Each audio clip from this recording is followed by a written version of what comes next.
नमस्कार समस्त को आपण माने जानिथिबे जे सुभद्रा टंका आसी सारिलाणी आउ हां जो मानक सुभद्रा टंका पड़े नाही से माने कोन करिवे सुभद्रा टंका जदी आसु नाही गोटे ऐप अछि सेतिरे अप्लाई करि परिवे और जदी सुभद्रा पोर्टल को जाई निज स्टेटस शो करूछि कि नाही देखि परिवे तो आसंतु जानिबा टंका टंका पड़ेनी से मानक पय सरकार करिसंती बड़ घोषणा आफ्टरनून रे सुभद्रा रो गाइडलाइन कोन तयारी हबो कि जो माने 2,67,000 रिजेक्ट लिस्ट अच्छे से रिजेक्ट लिस्ट को आधार रे किए केमती वेरिफिकेशन करिवे आज 3टा बेले बैठक अछि तार ऊपर एक आसले पुन आपन सामना को कथा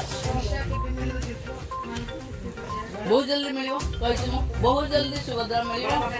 अंगनवाड़ी रो बात पड़िथवा लोकन को मिलियो प्रकार कहिसंती सेप्टेम्बर रे पुणी मिलिबो सुभद्रा क्यों मानन को मिलिबो आउ कोन कोन बड़ घोषणा करिसंती हम उप मुख्यमंत्री प्रभाती परिडा आसंतु जणेवा एही वीडियो रे ता पूर्वरु चैनल रे प्रथम तरह पय आस्तिले चैनल को सब्सक्राइब करी वीडियो टी को लाइक करंतु तो देखंतु जेउ मानन को सुभद्रा योजना रो तृतीय किस्ती टंका ए पर्यंत मिली नाही से माने चिंता करंतु नाही सुभद्रा पोर्टल रो स्टेटस रे शो करूछि कि से माने सुभद्रा टंका पाई नाहंती बा सुभद्रा टंका रु वंचित अछंती किंतु आउ एबे नुहे सेमानको टिकी नकी करी जणा जिवो ओ टंका दिया जिवो जारी करिसंती हम उप मुख्यमंत्री जेउ मानकर जेतोटी किस्ती बाकी रहि जाईछि समस्तंकु टंका मिलिबो काहे कि ना बहुत टिकी निकी रे जांच चलेछि जेउ मानक टंका भी आसीछि ओ होल्ड रे अछि सेमानको सेप्टेम्बर सुद्धा सुभद्रा टंका मिली जिवो आउ जथिला किछि गुरुत्वपूर्ण एमिति इन्फॉर्मेटिव वीडियो पय चैनल को सब्सक्राइब करी वीडियो को शेयर करंतु रहिले जय जगन्नाथ जय मां समले।